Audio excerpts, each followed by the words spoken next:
गुल्ली और बुल्ली अपने किराए की होटल में सोन का इंतज़ार कर रहे हैं और सोन ने गुल्ली बुल्ली को बोला था कि वो 7 बजे तक उनके पास आ जाएगा, लेकिन अभी 8 बज रहे हैं और सोन का कहीं अता पता नहीं है। इतना देर होने के बाद गुल्ली ने बुल्ली को बोला कि क्यों ना मैं सोन को कॉल करके पूछ लूं कि आखिर उसे इतनी देर कहाँ हुई है। ये देखकर बुल्ली ने कहा कि हाँ ठीक है सोन, तुम जल्दी से सोन को कॉल कर लो। और फिर गुल्ली अपना फ़ोन निकालता है और सोन को फ़ोन लगाता है। दूसरी तरफ सोन के पास जब फ़ोन आता है तो सोन उन्हें बोलता है, सोन गुल्ली बुल्ली को बोलता है कि अभी तक वो अपना प्रॉपर्टी डीलर चुन्नी लाल आया नहीं है। चुन्नी लाल ने बोला था कि वो 7 बजे तक आ जाएगा और वो अपने को एड्रेस बता देगा, तो मैं उसी का वेट कर रहा था। ये बोलकर सोन ने अपना फ़ोन काट दिया और उधर से चुन्नी लाल का स्कूटर आते हुए दिखाई दिया, तो सोन ने बोला कि वो जल्दी ही उनके पास होगा। ये कहकर सोन ने फ़ोन काट दिया और इधर चुन्नी लाल सोन के पास जाके अपना स्कूटर रोकता है और सोन को बोलता है कि उससे गलती हो गई है, वो समय को भूल गया था। उसने बोला था तुम्हें 7 बजे को आने के लिए, लेकिन उसके पेट खराब हो गया था और उसकी वजह से वो लेट हो गया था। तो सोन ने चुन्नी लाल को पूछा कि वो एड्रेस कौन सा है, तो चुन्नी लाल ने कहा कि मैंने तुम्हें एड्रेस सेंड कर दिया है मोबाइल पर और तुम उस मोबाइल की लोकेशन के आधार पर उस घर पे जा सकते हो।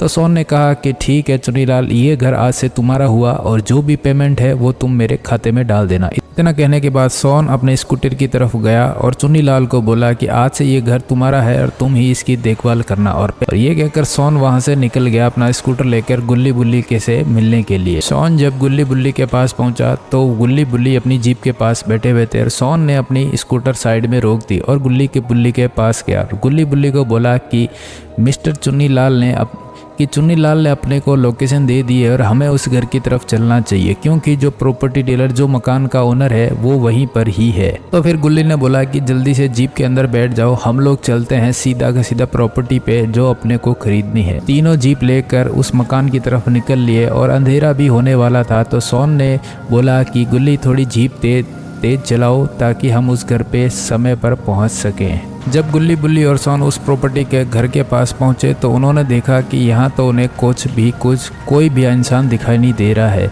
उन्होंने अपनी जीप को रोक दिया और तीनों जल्दी से नीचे उतरे। गुल्ली ने बुल्ली को बोला कि यहाँ तो कोई बंदा दिख नहीं रहा है, तो हम क्या करें। और सोन ने बोला कि यहाँ बंदा तो यही है, क्योंकि ये जो गाड़ी पड़ी है ये इसी मालिक की है और हमें शायद घर के अंदर चलना चाहिए। इतना बोल के गुल्ली बुल्ली और सोन तीनों घर की तरफ चल दिए, लेकिन उन्हें घर के अंदर और बाहर कुछ भी सुनाई नहीं दिया। तभी घर के अंदर से कुछ आवाज़ आने लगी, तो गुल्ली बुल्ली और सोन वहीं रुक गए और गुल्ली ने सोन को बोला कि हम लोग घर के अंदर नहीं जाते हैं, क्योंकि घर के अंदर से कुछ अजीब सी आवाज़ें आ रही है। लेकिन सोन था कि वो मानने का नाम ही नहीं ले रहा था। सोन ने बोला कि नहीं, हम घर के अंदर जाएंगे और चेक करेंगे कि आखिर घर का मालिक घर के अंदर है या नहीं है। इतना कहने के बाद गुल्ली बुल्ली और सोन तीनों घर के अंदर जाने लगे और घर के दरवाजे के पास जब पहुंचे तो उन्हें ये आवाज़ें और भी तेज़ होने लगी। तो गुल्ली ने बोला कि अभी भी टाइम है, हम लोग निकल लेते हैं, लेकिन सोन ने मना कर दिया। सोन ने बोला कि अब इतनी दूर आए हैं तो मकान को खरीद कर ही जाएंगे। इतना कहकर तीनों घर के अंदर चले गए। तीनों जब घर के अंदर आए तो उन्हें वो आवाज़ें ज़ोर ज़ोर से सुनाई देने लगी। ये देख के गुल्ली बुल्ली और सोन ने सोचा कि क्यों ना हम तीनों अलग अलग दिशा में जाएं और पूरे घर को छान मारें, देखें कि आखिर कहाँ से ये आवाज़ें आ रही है। इतना कहकर गुल्ली दूसरी तरफ जाने लगा, बुल्ली और सोन भी दूसरी तरफ जाने लगे। गुल्ली एक एक कमरा संभाल रहा था, लेकिन उन्हें कुछ मिल नहीं रहा था। और गुल्ली ने देखा कि वो भाई साहब इतना बड़ा पियानो पड़ा था घर के अंदर, और गुल्ली बाथरूम की तरफ जाने लगा। उसने सोचा कि कहीं ना वो मालिक कहीं बाथरूम के अंदर ही है। बाथरूम काफ़ी गंदा था और गुल्ली ने बोला कि यहाँ कुछ साफ़ सफाई नहीं है। इतना कहकर गुल्ली दूसरे रूम की तरफ चला गया जहाँ एक बहुत बड़ा टीवी पड़ा था। दूसरी तरफ बुल्ली भी घर के ऊपर की तरफ घर की सीढ़ियों से ऊपर की तरफ जा रहा था, जहाँ उसने देखा कि भाई साहब आवाज़ तो यहीं कहीं से आ रही है। उसने सारे घर को छान मारा, लेकिन उसे कुछ भी मिला नहीं। उस तरफ से भी जाके देखा। दूसरी तरफ जब बुल्ली गया तब उसे कुछ ऐसा सुनाई दिया जिसे लेकर बुल्ली डर गया और उसने देखा कि यहाँ कुछ ना कुछ तो कोई ना कोई बात तो है। इतना कहकर जब बुल्ली बेडरूम की तरफ गया तो उसने देखा कि भाई साहब बेडरूम में तो कोई नहीं है, लेकिन साइड में जब देखा तो बुल्ली को पास में से कुछ आवाज़ आने लगी तो बुल्ली उसी तरफ गया और बेहोश मकान मालिक के पास ग्रैनी खड़ी है। और ये देखने के बाद बुल्ली काफ़ी डर गया और उसने सोचा कि क्यों ना यहाँ से भाग जाए। और बुल्ली इतना सोचते ही बुल्ली वहाँ से भाग गया और जाते जाते बुल्ली एक कमरे की तरफ गया जहाँ वो छुप गया।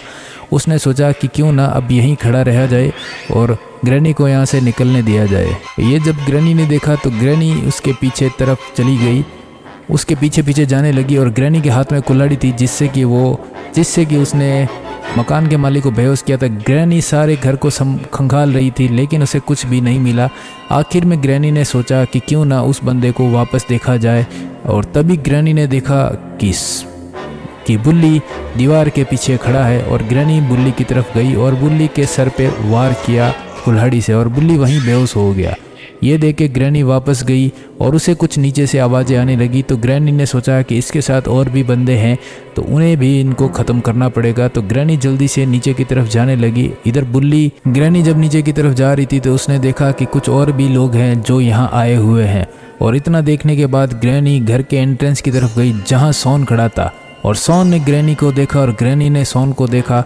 इतने में ग्रैनी ने सॉन के सर पर जोर से हमला किया और सॉन को भी बेहोश कर दिया और फिर वापस भाग गई दूसरे कमरे की तरफ। दूसरी तरफ बुल्ली भी सारे घर में ढूंढ रहा था और उसे कुछ सॉन के चिल्लाने की आवाज़ आई तो वो सॉन की तरफ जाने लगा और उसने देखा कि पीछे से कुछ और आवाज़ आ रही है। और उसने जब पीछे मुड़ के देखा तो पीछे ग्रैनी खड़ी थी हाथ में कुल्हाड़ी लिए हुए। अब क्या होता है ग्रैनी और बुल्ली के बीच में देखते हैं नेक्स्ट पार्ट में।